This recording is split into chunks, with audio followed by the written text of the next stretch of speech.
سلام دوستان عزیزم، خوش اومدیم به کانال کوکینگ ملودی. امروز میخوایم با هم یک کوکی خیلی خوشمزه و معروف درست کنیم که به اسم کوکی لاهیجان معروفه. اگر که سمت شما رفته باشه حتما این کوکی خوشمزه رو امتحان کردیم، ولی طعم این کوکی خیلی خوشمزه تر و متفاوت تر از کوکی های بازاریه. حتما امتحانش کنیم که مطمئنم با خوردنش عاشقش میشه. بریم که با هم آموزش این کوکی خوشمزه رو ببینیم. نیاز داریم به 125 گرم کره همدمای محیط که باید حتما کرمون نرم شده باشه. 150 گرم پودر قند رو به کرمون اضافه میکنیم و در ابتدا با لیسک یا قاشق پودر قند و کرمون رو با هم کمی مخلوط میکنیم که وقتی با همزن میزنیم پودر قندمون به هوا پرتاب نشه. بعد هم کره و پودر قندمون رو با همزن برقی اونقدر هم میزنیم تا روشن بشه و نرم و سبک بشه. بعد از اینکه کره و پودر قندمون به رنگ روشن در اومد 2 عدد تخم مرغ نیاز داریم که یکی یکی به موادمون اضافه میکنیم و با همزن برقی هم میزنیم تا کاملا به خورد مواد بره.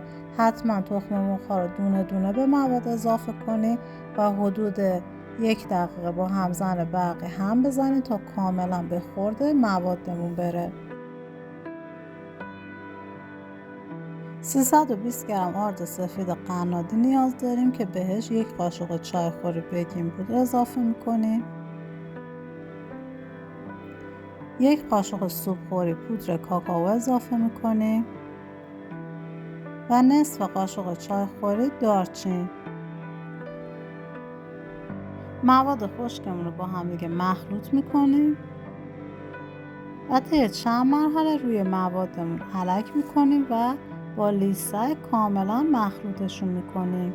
حتما مواد خشکمون رو علک میکنیم که گلوله های پودر کاکائو باز بشه.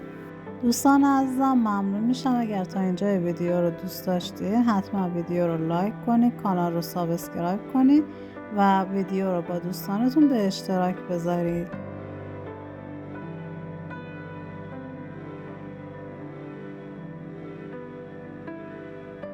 نیاز داریم به 100 گرم کشمش ریز پلویی که قبلا من شستم و اجازه دادم که کمی خشک بشه و بعد 1 قاشق چایخوری آرد بهش اضافه میکنم. این کار باعث میشه که کشمشتون همه جای کوکی پخش بشه و بعد هم کشمش ها رو به مواد کوکیمون اضافه میکنیم و همچنین 100 گرم گردوی خرد شده که به موادمون اضافه میکنیم و کاملا مخلوطشون میکنیم. مقدار گردو و کشمش داخل این کوکی کاملا سلیقه‌ایه، میتونین کمتر هم بریزین، ولی خب هر چقدر که کشمش و گردوش زیادتر باشه خوش‌طعم‌تره. به این اندازه‌ای که گفتم معمولا کوکی پرمغز خواهید داشت. از اینکه مواد کوکیمون آماده شد حدود 1 ربع تا 20 دقیقه داخل یخچال بهش استراحت میدیم. بعد از استراحت به وسیله اسکوپ بستنی یا مثل من با دست گلوله های از کوکیتون به هر اندازه‌ای که دوست داشتین آماده کنید. فقط خیلی توی دستتون گلوله ها رو فشرده نکنید. کوکی لاهیجانی بهتره که حالت نامنظم داشته باشه. اگر که خیلی سفت توی دستتون گردش بکنید خیلی حالت کوکی مانند نمیشه و شبیه کلوچه میشه تقریبا، ولی همینجور آروم فقط در حد اینکه فرم گرد مانند رو بگیره توی دستتون گردش کنید و توی سینی فر روی کاغذ روغنی قرار میدیم. کاغذ روغنی بندازیم و نیاز به چرب کردن هم نداره. و بعد هم کوکی ها رو داخل فر از قبل گرم شده با درجه دمای 180 درجه به مدت 1 ربع تا 20 دقیقه اجازه میدیم تا کاملا بپزه و مغز پخت بشه. فقط مراقب باشین زیاد از حد داخل فر نگذارید بمونه، چون که باعث میشه کوکی هاتون خشک بشه.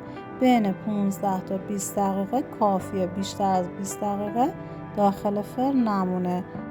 بعد از اینکه کوکی ها رو از فر خارج کردیم اجازه میدیم تا کاملا خنک بشن و بعد به راحتی از روی کاغذ روغنی جداشون میکنیم. تا وقتی که گرمه دست به کوکی ها نزنین، چون که خورد میشن. اجازه بدین تا کاملا خنک بشه. دوستان عزیزم ممنونم که همراه هم بودین. امیدوارم که از این آموزش جذاب و خوشمزه لذت برده باشین و این کوکی های خوشمزه رو داخل منزل آماده کنین و لذت ببرین. مطمئنم که با خوردنش عاشقش میشین و هر روز داخل منزل درستش میکنین. ممنون میشم ویدیو رو لایک کنین، کانال رو سابسکرایب کنین و ویدیو رو با دوستانتون به اشتراک بذارین. ممنونم که مثل همیشه من رو حمایت میکنید.